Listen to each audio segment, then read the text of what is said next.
C'est donc fait, James Harden a été transféré à Cleveland. On se retrouve ici, dans la chambre d'Erwan. En forme toujours, dernier Ça jour. me fait plaisir de vous accueillir là, comme ça. Ça fait plaisir, il a même fait son lit, Convivial. regarde. J'ai Merde, kiffé son lit. Nous sommes là pour parler de NBA. Vous le savez, on a pu lire vos différents commentaires.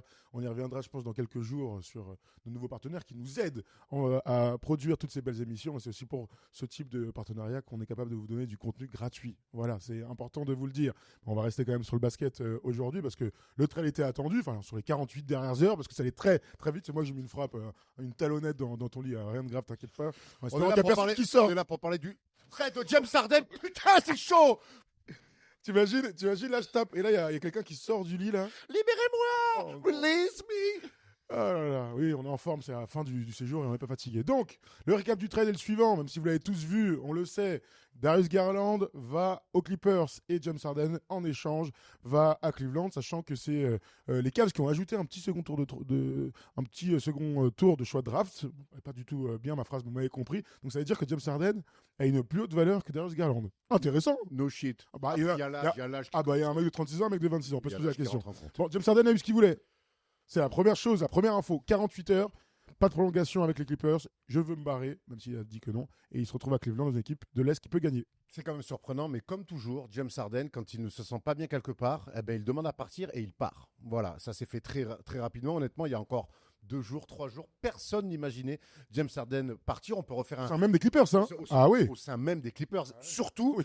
on peut quand même revenir sur l'historique. On sait que James Harden sortait d'une aventure très compliquée, notamment une fin d'aventure très compliquée avec les Sixers. Il arrivait enfin dans sa ville natale, à Los Angeles.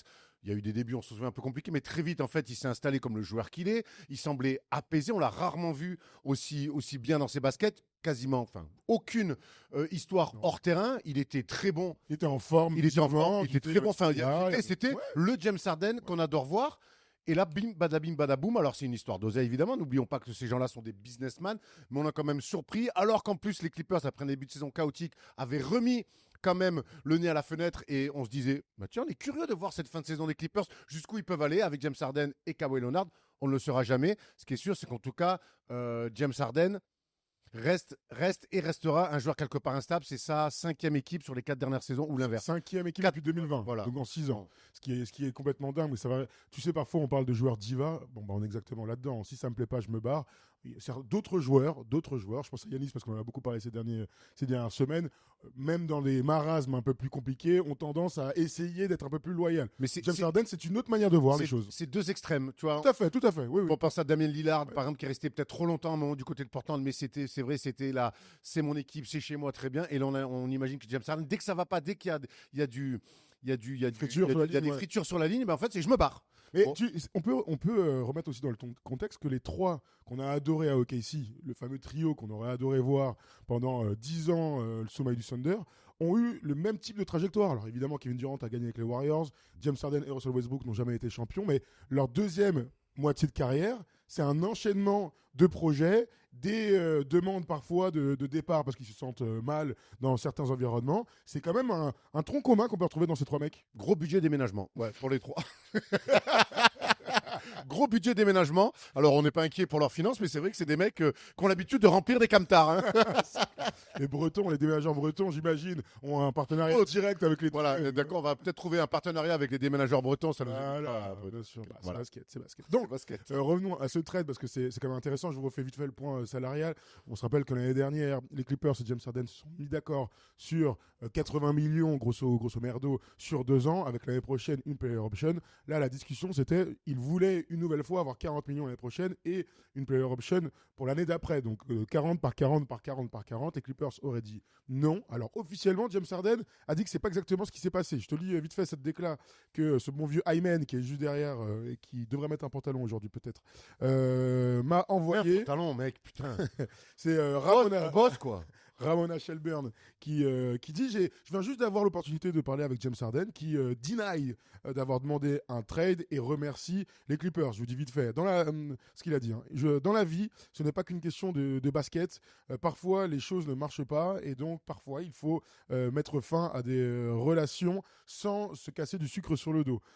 J'ai envie de remercier la franchise des Clippers, Steve Ballmer, Lawrence Frank et Tyronn Lue parce que grâce à eux, j'ai pu jouer pendant 2 ans et demi chez moi à Los Angeles Angeles. Et surtout, ils ne m'ont pas mis dans une position bizarre. Bon, ça veut dire ce que ça veut dire. On sait qu'ils voulaient partir dans un projet ambitieux. Et donc, il arrive à Cleveland. On s'arrête du fait sur Cleveland avant de refaire sur les Clippers et avec l'arrivée de Darius Garland. Les Cavs ont bougé. On connaît cette saison qui est compliquée par rapport à l'année dernière. Keon Ellis, Dennis Schroeder sont arrivés pour DeAndre Hunter. Darius Garland, qui n'a joué que 26 matchs cette saison, de Fall-Star bien sûr, un gars important de l'effectif, part pour James Harden. Et donc on se retrouve avec une équipe, au moins un backcourt complètement révisité, où tu as 4 joueurs qui vont se partager le temps de jeu, Donovan Mitchell et James Harden, Keon Ellis, super défenseur qui était voulu par tout le monde, et Dennis Schroeder qui connaît le chemin. Changement, refonte du backcourt complet chez les Cavs. En tout cas, je pense qu'il fallait le faire. Honnêtement, depuis la très belle saison régulière, la saison dernière des Cavs, on était resté sur notre fin, évidemment, en playoff. Et on était resté sur notre fin aussi cet été, parce qu'ils n'avaient pas bougé. Alors qu'on pensait qu'avec ce qui s'était passé, ce qu'on avait vu une nouvelle fois en playoff, de la part de certains, des comportements, on se disait, c'est encore un petit peu trop soft, ça manque un petit peu de talent peut-être. Ils n'avaient pas bougé cet été. Ils sont repartis comme en 40 en début de saison. C'est mi-figue, mi-raisin. Ils sont quand même dans la première moitié de la conférence Est, encore heureux, mais on sentait qu'il y a un truc qui manquait. Et moi, on ne le dira jamais assez, quand ça ne marche pas, plus que jamais, la NBA est une ligue où faut bouger quand ça ne va pas.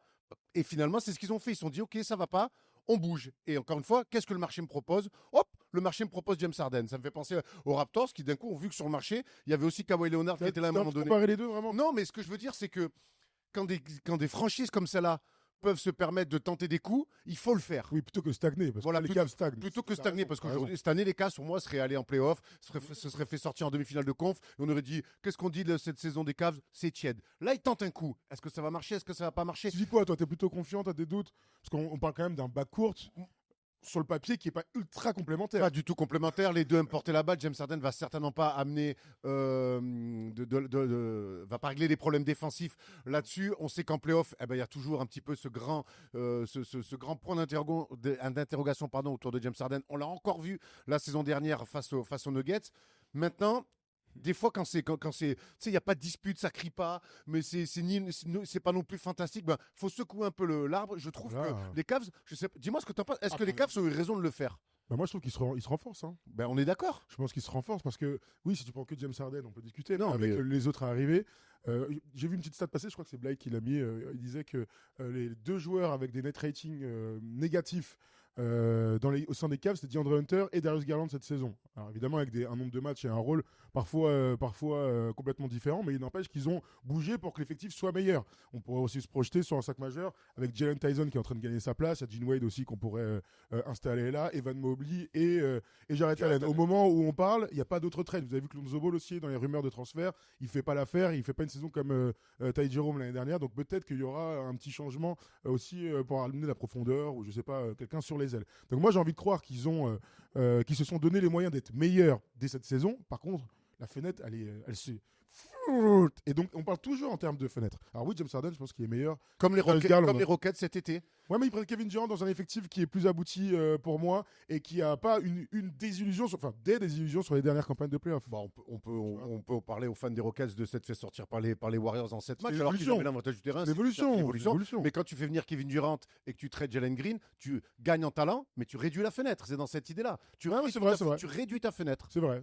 Sans parler de basket, de bons choix, de complémentarité, tu réduis. Quand tu fais venir des mecs de 36-37 ans qui sont des superstars, James Harden est une superstar, tu réduis ta fenêtre. Mais pourquoi pas ? Encore une fois, c'est qu'est-ce qu'il faut faire ? L'équipe, dans quel état elle est ? Qu'est-ce que je peux avoir sur le marché ? Ok, je fais venir James Harden avec ses qualités, ses défauts. C'est un talent. Dans la conférence Est, en plus, je pense que cette équipe-là va de facto évoluer. Maintenant, oui, tu réduis la fenêtre pour essayer de rejoindre les finales. Alors, ils se mettent la pression aussi. Ils se donnent les moyens de se mettre une bonne pression. Maintenant, on les attend faire une deuxième partie de saison. Allez, hors norme, je ne sais pas si on peut dire comme ça, mais je veux les voir top 4 de la conférence S, je veux les voir passer des tours de playoff. Le problème, c'est que Donovan Mitchell nous a déçus ici ou là, l'effectif des Cavs aussi, les intérieurs, les blessures, bien sûr, on connaît l'histoire, mais James Harden, c'est pas lui qui va te faire la bascule normalement mentale pour passer les tours de playoff. Lui aussi, il a une plaque de plomb de la demi-finale de conf. Hein. À Philadelphie, ils en souffrent encore. C'est toute la difficulté d'arriver à juger là comme ça, bruto merdo, ouais, j'aime bien cette expression. C'est incroyable. Bruto merdo, c'est magnifique. De l'arrivée de James Harden. Évidemment que quand James Harden arrive dans une équipe, et maintenant on a l'habitude, il arrive aux Rockets, waouh, c'est trop fort, boum, changement direct de game. Il arrive aux Nets, le fantasme autour des Nets. Il arrive aux Sixers, le fantasme autour des Sixers. Il arrive aux Clippers, ah ouais, c'est James Harden, c'est ce qu'il est. Il est tellement fort, tellement talentueux que son arrivée excite. Ses départs, en général, laissent un petit peu un goût amer, sauf celui des Clippers. Je parle sportivement, évidemment. Son départ, par contre, la manière dont il part, ça laisse un goût amer. Oui, absolument. Bon, bah, pour les Cavs, vous avez sûrement vu qu'aujourd'hui, alors nous, c'est le matin à New York, mais ce soir, quiproquo du calendrier, Juan, on a un match à Los Angeles entre les Clippers et les Cavs. Ce qui serait drôle, bon, on peut le dire, on a parlé avec Nico Batum. Nico nous disait, ce serait quand même drôle qu'il joue le match ce soir avec le mec des Cavs. Ce serait quand même une situation exceptionnelle. Alors, j'y crois pas une seconde. Mais ce serait drôle. Mais ce que nous dit Nico, c'est que coquin comme il est, James Harden, un peu joueur amuseur. Pour le storytelling, ce serait drôle. Il y a peut-être une fenêtre où il pourrait jouer. Ça serait quand même assez fou. Presque du jamais vu. Enfin, j'ai pas de souvenir d'un mec qui est transféré, qui joue contre son équipe le lendemain. Bon, nous, c'est le matin. Donc, c'était hier soir, c'était tard pendant le match entre les Lakers et les Nets. Soit dit en passant, je pense qu'on a vu le pire match de notre histoire. On en a vu des matchs de merde. Mais alors, les Brooklyn Nets, franchement, fait une équipe, nous, il y a moyen qu'on perde que de 10. Tu sais qu'à la mi-temps, je suis allé voir Jordi Fernandez. Je lui ai dit, tu veux que je joue? Tu veux que je peux amener un peu de justesse, un peu de défense? Ils ont regardé, il n'y avait plus de maillot, mais sinon, il était prêt à me faire jouer. Jordi Fernandez, en fait, il essaye, il met des branlés à ces mecs. Pour Mais faire une petite il n'y a rien. Elle est compliquée, la saison des Nets. C'est une équipe très jeune. Ils sont déjà dans les choux. Ils ont gagné quelques matchs, quand même. Ils ont gagné 16 matchs cette saison. Maintenant, moi, je suis quand même très déçu et très surpris que quand tu as une équipe jeune comme ça, tu reçois les Lakers de LeBron James et de Luka Doncic et que tu joues en marchand. Moi, c'est ce qui m'a. C'est un gros match hier. La salle a été remplie avec les fans des Lakers. Mais bon, il y avait un gros match. Moi, c'est ce qui m'a sauté au visage hier, vraiment, c'est que c'est une équipe qui joue en marchand. Alors qu'il y a des jeunes, ça court. Mec, tu n'as rien à perdre. Tu joues LeBron, tu joues Kawhi. Putain, je vais y arriver. Luka. Mais mon gars, je sais pas, un peu d'envie. Alors après que tu exploses sur la durée, ils ont jamais été dans le match, pas une minute. Donc voilà, c'est assez affligeant. Je pense que de mes yeux vus, c'est la pire prestation que j'ai pu voir d'une équipe NBA. C'est très triste. Il y avait 30 points à la mi-temps. C'est 13 victoires. Ils sont à 13 victoires. 13, pareil pareil, ils sont dans le top 3 à égalité dans la conférence Est pour les pires bilans. Mais voilà, c'était un horrible match. Bon, les gens étaient contents de voir LeBron. Les gens étaient très contents de voir Bronny James. Quelle star! Alors je vous le dis, et je vais le redire maintenant, parce que je lui donne la couronne, c'est le joueur le plus populaire des joueurs qui n'ont pas le niveau NBA. Vraiment, j'ai jamais vu ça. Je vous le dis, le mec, c'est une superstar, on le savait, mais que tout le monde crie Bronny à 8 minutes de la fin du match, on est à Brooklyn, hein. Que le mec rentre, il met un lay-up d'ailleurs de qualité avec un lay-up et derrière un petit tir dans l'1 contre 1, c'est les meilleurs moments du match. Hein. Même moi j'étais debout, je fais ah ouais, quel hype. Le basket a changé quand même. Le basket il a changé. On vient pas que dans les salles NBA pour voir des meilleurs joueurs de la planète. Mais bon, écoute, c'est un autre débat. Je ne vais pas faire mon vieux con, mais je le fais trop tard. Bon, on aurait vu 2 matchs de LeBron James peut-être dans sa dernière saison en carrière. Donc, on va pas crier. Merci LeBron. 2 matchs, 2 fois plus de 20 points. Belle attitude, des tomards, des tirs, des fadeaways. Merci à Savannah pendant le match. Merci, chef. Merci à Sport Travel, bien sûr, avec qui on fait ce voyage. Et à tous les gens qu'on a croisés, vous êtes adorables. Des gens qu'on a croisés 9 fois dans la rue. Des gens qui n'étaient même pas dans le voyage, qui nous ont dit merci parce ce qu'on fait. Continuez de nous dire merci, mais vous savez, on n'est pas médecin, nous on est juste là pour parler de basket et se faire kiffer. Donc, remerciez plutôt les gens des. Qu'est-ce qu'il y a? On n'est pas médecin, j'ai pas fini mes études. Fallait commencer pour les finir. Hein. Pas bête. Voilà, bon, bref, retournons à ce petit trade et partons côté Clippers. Donc, les Clippers, du jour au lendemain, perdent leur meilleur ou deuxième meilleur joueur de l'effectif. C'est Kawhi Leonard qui va au All-Star Game, hein, vous l'avez vu, tant mieux pour lui. Lawrence Frank doit trouver une porte de sortie. Très rapidement, on parle de Cleveland. Dans la journée, il est transféré, James Harden, et donc il récupère un double All-Star de 26 ans, totalement injury prone, un joueur qu'on aime beaucoup, mais quelque part, il s'achète des années avec un vrai bon joueur sur papier. Oui, le gap de perdre James Harden et récupérer Darius Garland, bon, tu perds en qualité, mais tu gardes quand même un joueur qui a déjà été All-Star, tu l'as dit, un vrai talentueux. Défensivement, de toute façon, ça ne va pas changer grand-chose avec James Harden. Un super chose de pick and roll comme James Harden. La belle histoire montre bien que son père donc avait joué au Clippers. Ouais, on a vu ça. C'est les belles histoires qu'on aime bien. Maintenant, si James Harden est un système, Darius Garland n'en est pas un complètement aussi. Non. Donc on va voir maintenant, comment les Clippers vont peut-être s'adapter. Est-ce que certains vont avoir plus de ballons? évidemment que Kawhi Leonard va encore continuer à surdominer. Est-ce qu'il va y avoir un petit peu plus de passing game? Est-ce qu'on va toujours insister sur ce pick and roll central que les Clippers adoraient faire avec James Harden? Ça va être intéressant aussi de voir cette intégration de la part de Darius Garland. Mais quand tu as Garland, de toute façon, tu dois jouer du pick and roll quoi qu'il arrive. Je ne sais pas si vous avez vu passer la stat qu'on a vu à la télé toute la journée sur ESPN. Dans le top 5 des joueurs, des duos de joueurs qui sont les plus efficaces sur pick and roll, il y avait évidemment James Harden et Ivica Zubac tout en haut de la liste. Et numéro 3 ou 4, c'était Darius Garland avec Jarrett Allen. Donc c'est le même type de profil. Voilà, pas le même niveau, pas la même expérience, etc. Mais c'est le même genre de joueur arrière, combo, shooter, super passeur et super joueur sur pick and roll. Mais en tout cas, il s'achète des années et je suis curieux de voir Darius Garland dans un autre environnement que celui des Cavs, avec tout ce qui s'est passé ces derniers temps, avec les doutes, les frustrations, malgré la bonne saison de l'année dernière. Autre environnement à LA, il y a aussi tout le décorum de Los Angeles qu'il va falloir digérer. Tu vois, je suis vraiment très curieux de le voir sous ce maillot. Ouais. Il peut jouer, hein, j'appelle 26 matchs, il a raté 20 matchs cette année. Hein. On espère déjà qu'il sera en Cannes, hein, c'est la base de tout. Maintenant, je le trouvais un peu en fin de cycle du côté des Cavs. Finalement, son association avec Donovan Mitchell, j'ai eu l'impression qu'au fil du temps, il a été un petit peu étouffé par le talent, par le leadership en tout cas, ce qui est Donovan Mitchell qui demande beaucoup de ballons, qui est un vrai numéro 1, qui a du mal, encore une fois, je trouve, à intégrer d'autres gens. De l'autre côté, ça va être intéressant de voir avec James Harden, qui a un autre aussi charisme. Oui. Mais je pense que Darius Garland avait besoin de peut-être un petit peu plus de considération, un petit peu plus de place. On va voir aux Clippers, en tout cas, comment ça va se passer. En tout cas, il est le seul à avoir son profil au sein des Clippers. Donc, en général, on compte sur toi. Mais pour moi, il va avoir des ballons, il va avoir des responsabilités. C'est le deuxième meilleur joueur d'équipe. Hein. Pour moi, à partir du moment où James Harden demande son trade, tu le trades, tu fais venir Garland, c'est bien pensé. Oui. Avec, encore une fois, ce que le marché te propose. Oui, on est d'accord. Les Clippers s'en sortent à peu près bien, à voir s'ils confirment leur remontada là, dans ce play-in et pourquoi pas aller chercher, c'est complètement fou, un top 6 après le mois et demi exceptionnel qu'ils ont vécu. On verra. Hein, bon feuilleton quand même encore les Clippers. C'est telenovela, hein. Il se passe toujours un truc. Cette année, on rappelle quand même que l'histoire des désarbres de Kawhi Leonard, qui n'est toujours pas réglée, on verra ce qui se passe. Il paraît même que les coachs ont fait payer cette histoire à Kawhi Leonard. On a entendu ça il y a quelques jours. Vu qu'il y a un truc un peu chelou, un truc flou, on préfère ne pas prendre Kawhi. Finalement, Adam Silver l'a ajouté dans l'équipe monde des États-Unis, enfin du All-Star Game, et c'est bien normal. On verra pour les histoires de win-win, on verra pour ce trade, on va se laisser un petit peu de temps pour voir comment les mecs. Pas de match, on va attendre. Ouais, mais parfois, tu sais, très rapidement, enfin, je veux dire, quand il y a eu Anthony Davis contre Luka, tu vois ce que je veux dire. On verra un petit peu. J'attends de voir encore, moi. Voilà. Vous dites ce que vous en pensez. Et si vous êtes fans des Cavs ou fans des Clippers, est-ce que vous comprenez même le choix de James Harden du jour au lendemain de partir? Ça nous échappe complètement, évidemment. C'est la vérité. C'est un choix d'entreprise. Pour moi, c'est lui le mec. Il a LA et tout. Ouais, mais raison de plus pour dire que t'es chez toi, t'es bien. On l'a jamais senti aussi en phase avec lui-même, avec son basket, sur et en dehors du terrain. Il y a encore le documentaire, la Starting Five, où on se dit. On découvre qu'il a un enfant, il est bien. C'est un mec qui est bien chez lui à LA, le soleil de la Californie. En fait, il part à Cleveland. Cleveland, on va pas refaire l'historique. Oui. Et il veut aller à Cleveland. Donc, en fait, pour moi, c'est vraiment un choix d'entreprise. C'est un mec, ok, moi, il me reste 3-4 ans à jouer peut-être. Il faut que je prenne le maximum. Je peux pas l'avoir là, je peux l'avoir ailleurs. Je pars. Attends, je vais quand même aller vérifier comment il a pris en carrière. Quand même, on va rigoler parce qu'on dirait que c'est un gars qui a galéré, qui a payé sa clause, qui est un peu en struggle. Non, mais tu vois ce que je veux dire ? Ça, pour moi, c'est des choses qu'on ne peut pas. On ne peut pas. On peut le noter, on le voit, on le note. Il part des Clippers pour aller aux Cavs.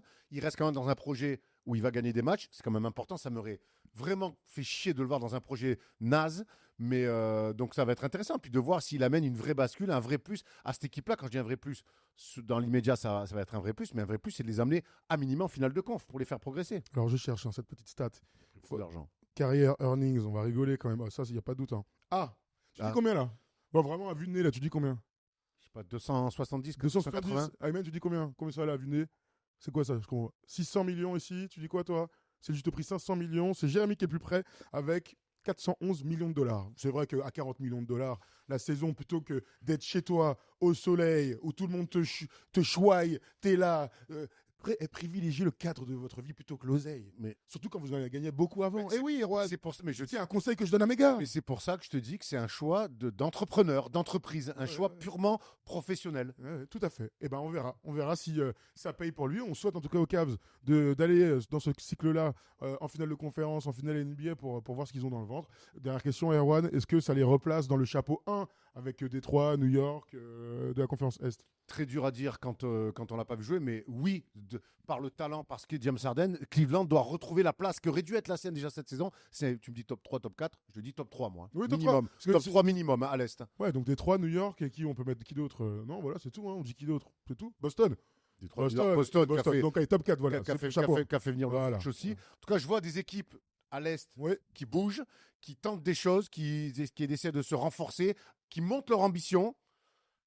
Voilà. Et on espère que cette trade deadline, qui est plutôt intéressante, qui a mis du temps à se développer, on va dire, se finira en beauté demain en direct sur la Ouna TV dans cette belle émission, la trade deadline autour de Rémi avec Thomas Lerokis. On sera en direct de 19h à 21h en espérant que Yanis ne soit pas transféré pendant que nous sommes dans l'avion, mais plutôt que lorsque nous sommes en plateau. Voilà, c'est tout ce qu'on peut espérer tant que la NBA fait bien les choses. On a eu James Harden assez rapidement, on attend Yanis bien sûr. Ja Morant. Et Ja Morant bien sûr. D'ailleurs, on en a parlé hier de Memphis, dans une petite vidéo qu'on a sortie vers minuit 08. Voilà, mais c'était pour vous le matin. Comme ça, vous pouvez vous régaler en podcast ou sur YouTube. Merci Erwan. On se retrouve à Paris maintenant. On rentre. On se retrouve à Paris. Si Yannis s'est transféré dans la nuit, on se retrouvera en studio. On fera même un petit live, on s'en fout, à 16-17 heures. Là. On vous envoie un live comme ça et on pourra discuter tous ensemble de l'arrivée peut-être de Yanis. Onyx. Non, aucune rumeur, c'est fini. C'est fini. Tout le monde sait que Et eux, ils n'ont pas bougé. C'est ce que je voulais dire tout à l'heure, c'était mon point. même Gershon n'a pas bougé. Beaucoup de. Pour l'instant, Gershon, il y a beaucoup de rumeurs qui l'emmènent en Europe. Mais les les Knicks n'ont pas bougé. Les Knicks disent qu'ils veulent faire confiance à leur équipe. C'est aussi intéressant d'avoir ce prisme de dire on fait confiance à nos gars. Ça change un peu aussi. C'est parfois des bons messages à envoyer. Maintenant, on paiera les musiciens à la fin du bal. Tout à fait. Allez, salut. Allez, bisous, ciao.